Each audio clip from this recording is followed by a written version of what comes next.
Hey everyone, it's Gjevre, and I'm a top real estate agent here in San Francisco.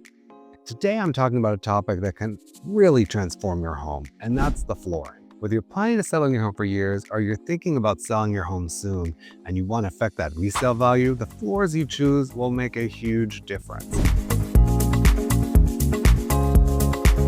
Part 1, Hardwood and Engineered Hardwood.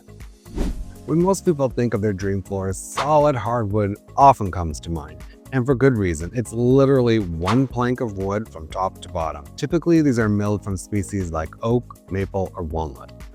That solid structure gives the option to sand and refinish multiple times over the decades, which is awesome for a long-term investment. Solid hardwood is probably going to be more expensive than the other flooring types, and it's both the materials and the labor. Yes, hardwood can scratch and it can dent, especially with pets and furniture. You can refinish it, but it's not something you want to do every year because that is really pricey.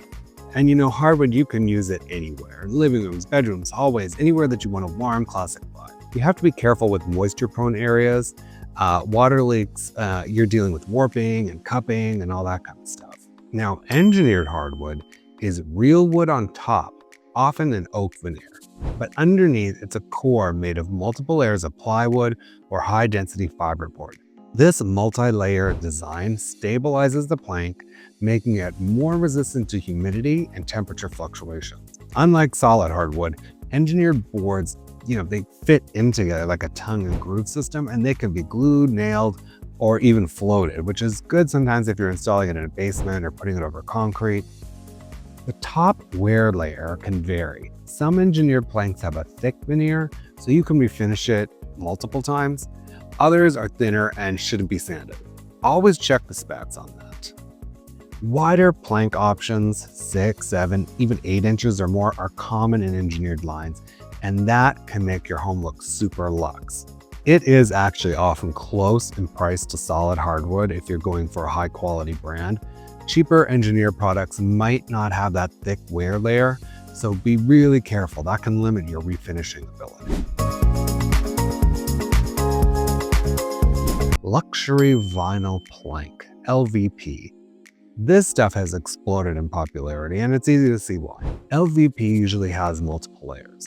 They'll have a rigid or sometimes a flexible core, a printed design layer that mimics wood or stone on top, and a protective coating on that. Some brands even have a sound dampening layer. One of LVP's biggest selling points is that it's very water resistant. Some products are labeled waterproof. That's a game changer in kitchens, basements, or anywhere that you might have spills. In terms of installation, it can click together, it can be glued down. If you're handy, it's fairly DIY friendly. Now, in terms of the way it looks, a good quality LVP can look amazing, similar to real wood. But let's be honest, if your buyer is a hardcore wood floor purist, they'll know the difference. And there is sort of a sound to it when you step on it. I know that sounds crazy, but it's kind of like hollow sounding. So here's why I don't like it. It's not real wood. So even though it can be better than carpeting or some other things that might be on your floor, it isn't wood, and people will know. It can get damaged. Furniture can cause dents. Some of the cheaper vinyl ones can almost look plasticky, and you'll see the pattern repeating a lot on the floor, so just something to be aware of. Now, just to do a quick blurb about tile. There's porcelain, ceramic, natural stone, concrete, you name it. Tile is incredibly durable and water friendly. Of course, these are great for bathrooms, kitchens, mudrooms, or anywhere you want a surface that shrugs off water. The design possibilities honestly are endless. They even have some wood-like porcelains, though I do not like them because I think they look odd and the grout is always visible and it just looks strange. I would not do the ceramic wood grain. And tile is definitely not a DIY project. Well, not for the weak of heart. And then we have carpet. So buyers do not like carpet. They don't like it anywhere. They don't want it even in the bedrooms. Of course, the pros of carpet are that it is inexpensive, it's quick to install, and it is soft on your feet and it dampens noise. The cons are heavy traffic areas, it gets worn really bad. Buyers just hate it. Usually if the bedrooms are carpeted and they're in bad shape, we will replace the carpets before putting it on the market. But many times the buyers are just going to rip those carpets out anyway and add hardwood. So how do you figure out what's best for your home? Well, from a resale standpoint, I think hardwood is always a better way to go, and you're probably going to enjoy it better too. I would do the engineered hardwood myself. I see it actually going into very expensive homes. It's easier to do, it looks great, and to be honest, if you're picking the right floor now, the chances of sanding it down and redoing it year after year, it's not going to happen. Once you've chosen the type of floor, the design part happens, and this is where it gets fun. In terms of color, I would go for a very neutral, light oak is the one that I really like right now. It makes spaces look bigger, brighter, and more modern. Avoid those gray floors. That was a trend that was very short-lived, and I know lots of people that have done it that regret it. And if you have it in your house, I'm sorry, maybe it's too late to change it. Maybe we can sand it down, maybe not. It's just not a great look. I'd put some rugs down on it.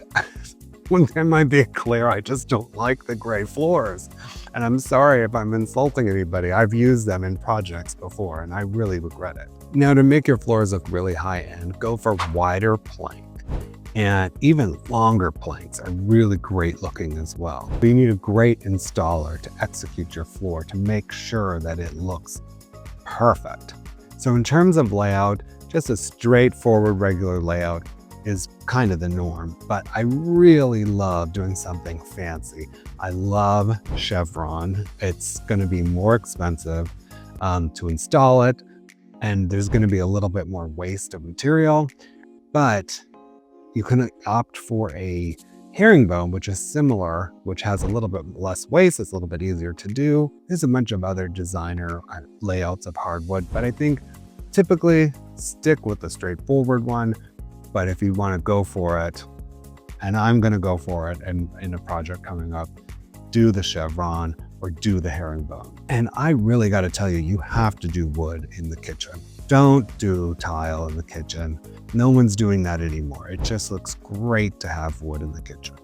And then my last thing is some of these planks have knots in them. I'm not a fan of the knots, but other people do like the knots in the wood. So I think it goes either way. I think it looks good with and without. I personally like lesser on the knots because I think it can be a little distracting. I think that one is personal, and both are actually on trend and look high-end.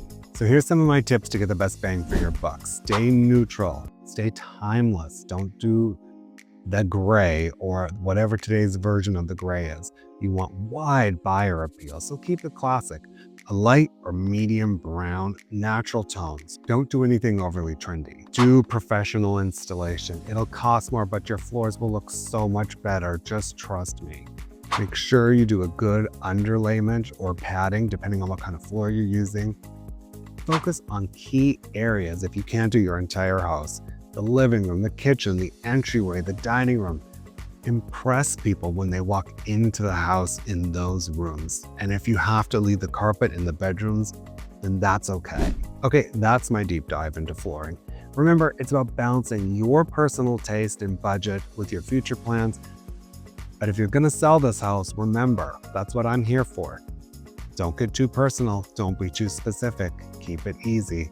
If you have any more questions or want help picking out the perfect floor for your home, reach out. I'd love to guide you through the process and make the most of your investment. Thanks for watching. Don't forget to like, subscribe, and hit that notification bell so you never miss a video. I'm Gjevre. I'll see you next time.